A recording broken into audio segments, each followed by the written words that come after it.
एक बार फिर से आप सभी का स्वागत है हमारे चैनल स्टडी स्फीयर पर।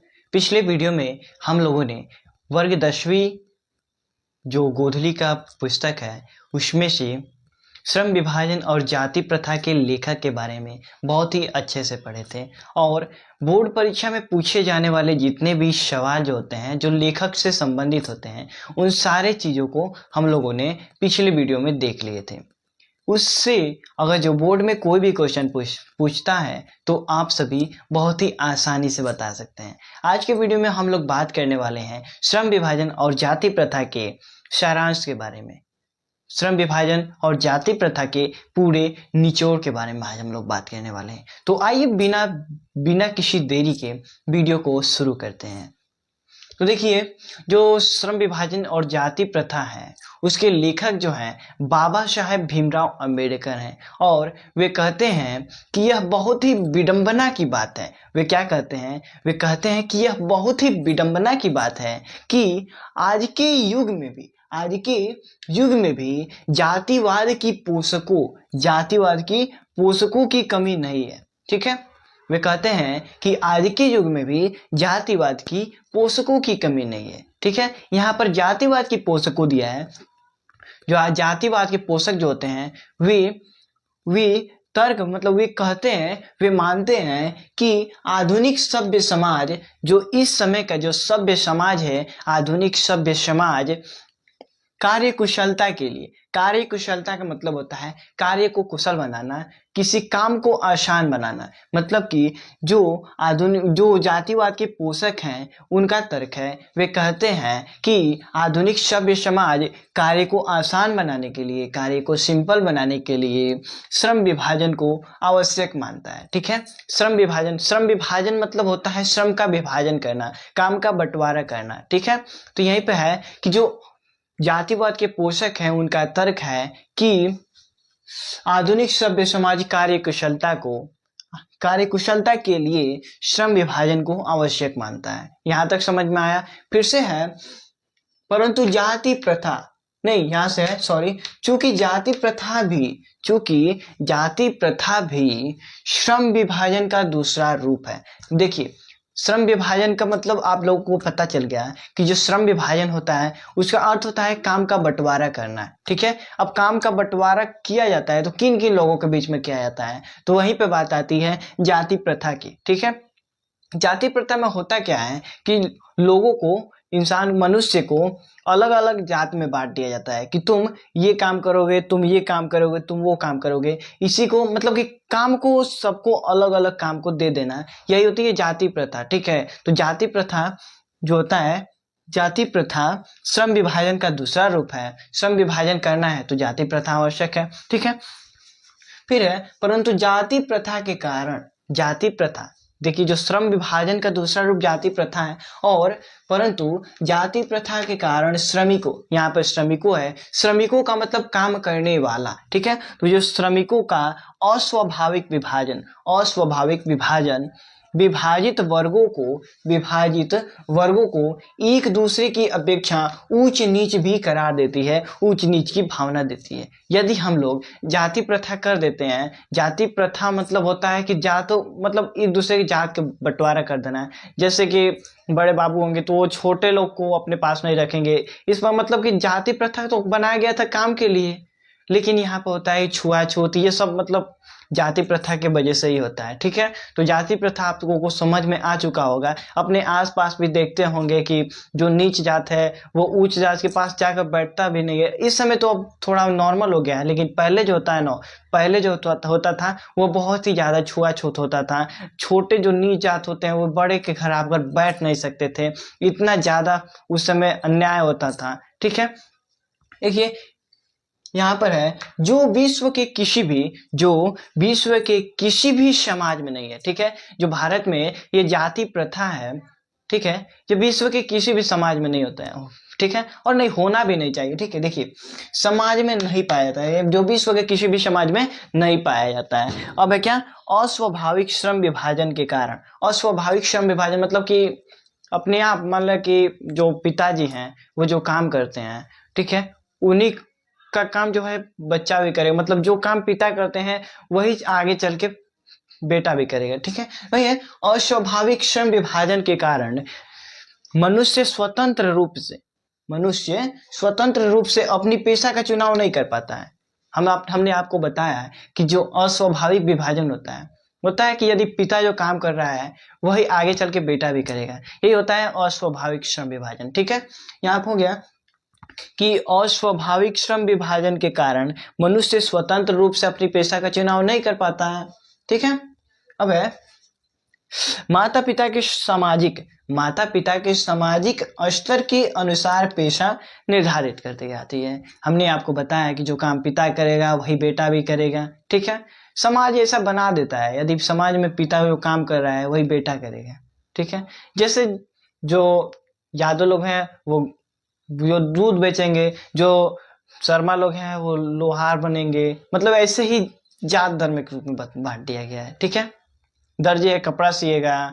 ठीक है, ऐसे ही बहुत सारे बंटवारा किया गया है। तो माता पिता जो काम कर रहे हैं, जिस जाति के हैं, उसी को काम को आगे चल के बेटा भी करेगा। ये अस्वाभाविक श्रम विभाजन के रूप में आता है। ठीक है, अब देखिए मनुष्य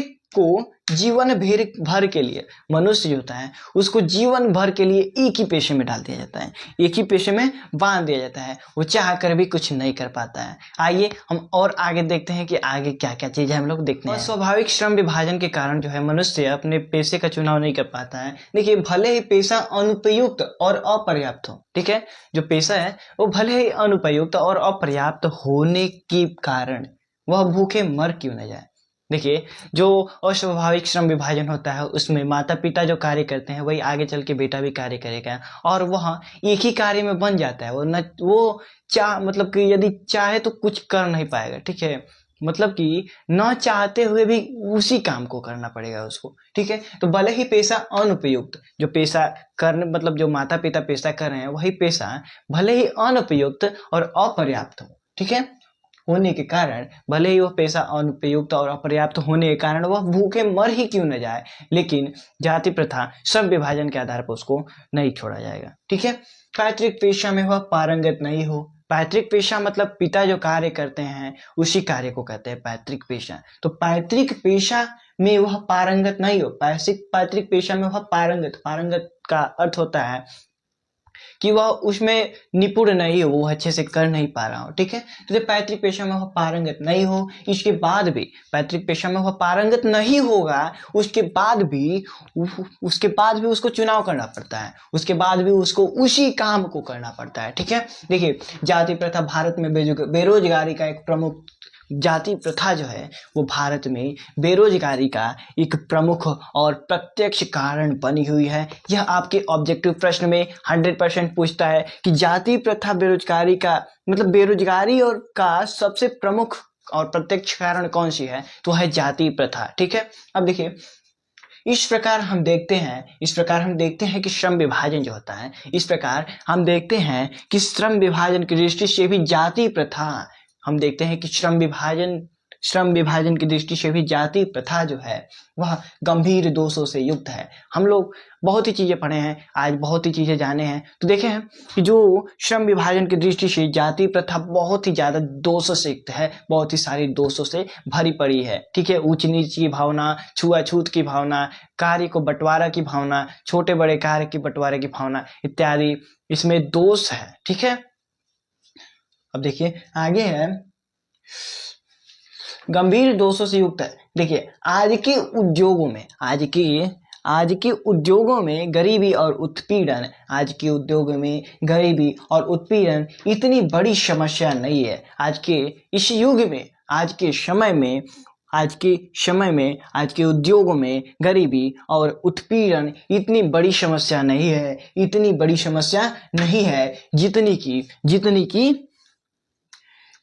जितनी की बहुत से लोग निर्धारित कार्य, यहाँ पर निर्धारित कार्य का मतलब वही होगा पैतृक कार्य। ठीक है, पैतृक पेशा, निर्धारित कार्य, तो निर्धारित कार्य को अरुचि का अर्थ होता है बिना रुचि के, उसमें इंटरेस्ट नहीं हो, और रुचि के साथ विवशतावश विवशतावश मतलब लाचार होकर, न चाहते हुए भी विवशतावश करते हैं। और ऐसी परिस्थिति में स्वभावतः मनुष्य की दुर्भावना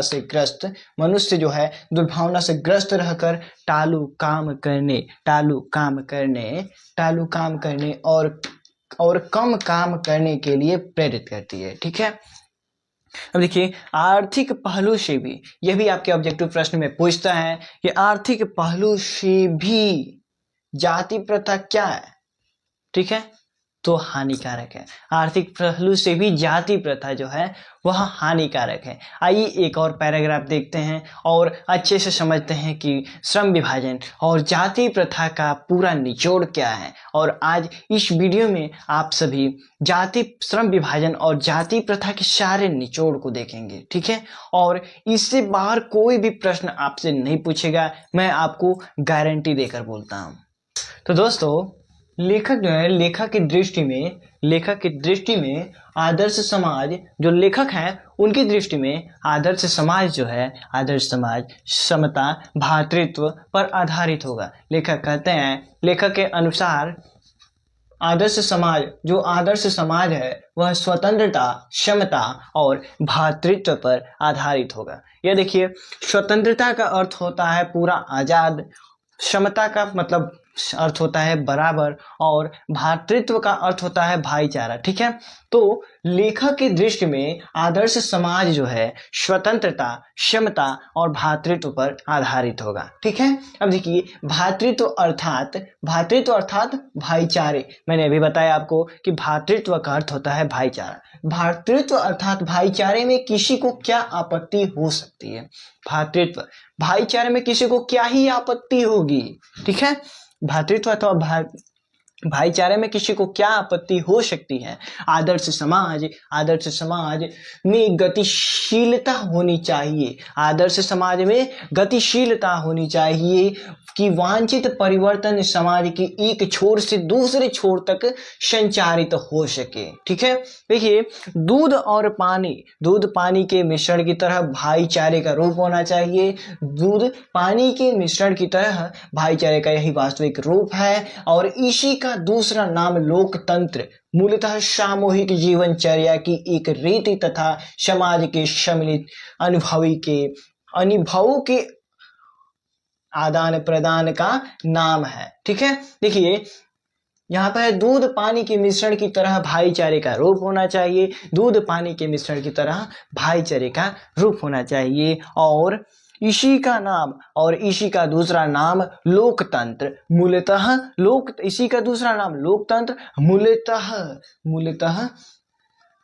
सामूहिक जीवनचर्या की एक रीति तथा समाज के सम्मिलित अनुभवों के आदान प्रदान का दूसरा नाम है। ठीक है, आदान प्रदान का नाम है। अब देखिए इसमें यह आवश्यक है कि अपने साथियों के प्रति, इसमें आवश्यक है किसमें, इस जो है दृष्टि से आदर्श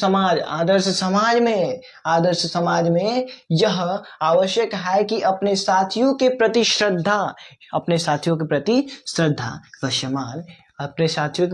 श्रद्धा और सम्मान का भाव होनी चाहिए। इस प्रकार श्रम विभाजन और जाति प्रथा के संपूर्ण निचोड़ को, संपूर्ण सारांश को हम लोगों ने आज समझा।